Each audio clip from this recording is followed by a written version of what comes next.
हर हर महादेव। आज की वीडियो में प्रदोष व्रत कथा की शुभ मुहूर्त और व्रत कथा विधि सबके बारे में जानेंगे। हिंदू धर्म में प्रदोष व्रत के दिन भोलेनाथ की पूजा उपासना का बड़ा महत्व है। हर महीने के शुक्ल और कृष्ण पक्ष की त्रयोदशी तिथि को प्रदोष व्रत रखा जाता है। धार्मिक मान्यता है कि इस शुभ दिन शिव जी की विधिवत पूजा करने से जीवन में सुख समृद्धि और खुशहाली आती है, साथ ही समस्त कष्टों से छुटकारा मिलता है। पंचांग के अनुसार माघ महीने के शुक्ल पक्ष की त्रयोदशी तिथि 21 फरवरी 2024 दिन बुधवार को पड़ रही है।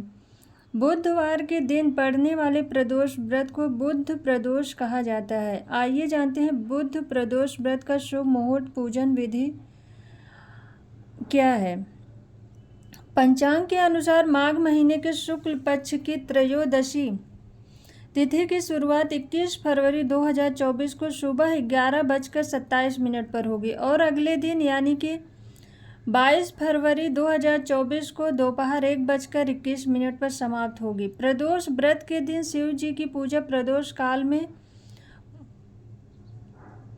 बहुत ही महत्वपूर्ण मानी जाती है, इसलिए 21 फरवरी 2024 को प्रदोष व्रत रखा जाएगा। इस दिन प्रदोष काल पूजा का शुभ मुहूर्त शाम 6:15 से लेकर रात 8:47 तक रहेगा। प्रदोष व्रत के दिन शिव जी की पूजा के लिए धूप, दीप, रोली, अक्षत, चंदन, शमी का पत्ता, फल फूल, मिठाई, भस्म, धतूरा, बेलपत्र समेत पूजा की सभी सामग्री एकत्रित कर लें। प्रदोष के दिन सुबह जल्दी उठें, स्नानादि के बाद स्वच्छ कपड़े पहने, मंदिर की साफ सफाई करें, प्रदोष व्रत का संकल्प लें और शिव जी की पूजा करें। इसके बाद सायंकाल में भगवान शिव जी की विधिवत पूजा करें, शिवलिंग का जलाभिषेक करें, प्रदोष व्रत की कथा पढ़ें, शिवलिंग पर बेल पत्र, फूल, धतूरा, आक के फूल और भस्म चढ़ाएं। फिर शिव जी के बीज मंत्र ओम नमः शिवाय का 108 बार जाप करें, शिव चालीसा का पाठ करें और अंत में शिव गौरी समेत सभी देवी देवताओं की आरती उतारें।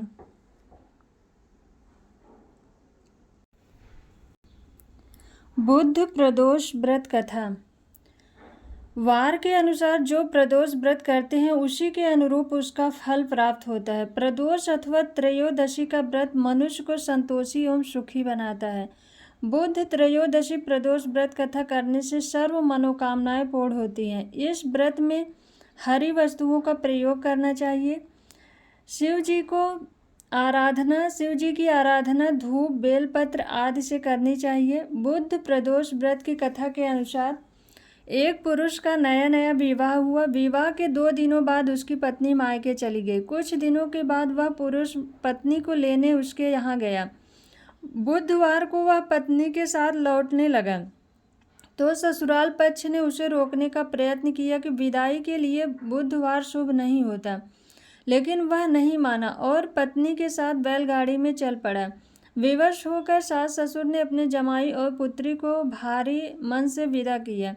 नगर के बाहर पहुंचने पर पत्नी को प्यास लगी। पुरुष लोटा लेकर पानी की तलाश में चल पड़ा। पत्नी एक पेड़ के नीचे बैठ गई। थोड़ी देर बाद पुरुष पानी लेकर वापस लौटा। तब उसने देखा कि उसकी पत्नी किसी के साथ हंस हंसकर बातें कर रही है और उसके लोटे से पानी पी रही है। उसको क्रोध आ गया। वह निकट पहुंचा तो उसके आश्चर्य का कोई ठिकाना न रहा, क्योंकि उस आदमी की सूरत उसी की भांति थी। पत्नी भी सोच में पड़ गई। दोनों पुरुष झगड़ने लगे। धीरे धीरे वहां काफी भीड़ एकत्रित हो गई और सिपाही भी आ गए। हम सकल आदमियों को देखकर वे भी आश्चर्य में पड़ गए। उन्होंने स्त्री से पूछा उसका पति कौन है। वह किंग कर्तव्य विमूढ़ हो गई और तब वह पुरुष शंकर भगवान से प्रार्थना करने लगा, हे भगवान, आप हमारी रक्षा करें। मुझसे बड़ी भूल हुई। मैंने सास ससुर की बात नहीं मानी और बुधवार को पत्नी को विदा करा लिया।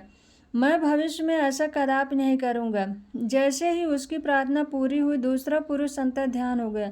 पति पत्नी सकुशल अपने घर पहुँच गए। उस दिन के बाद से पति पत्नी नियम पूर्वक बुध त्रयोदशी प्रदोष का व्रत रखने लगे। अतः बुद्ध त्रयोदशी व्रत हर मनुष्य को करना चाहिए।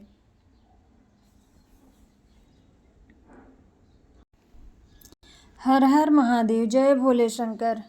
लास्ट में शिव जी की आरती और चालीसा से पूजन का समापन करना चाहिए और पूजा में अगर कोई त्रुटि हुई है तो उसके लिए प्रभु से क्षमा याचना करनी चाहिए। जय भोलेनाथ।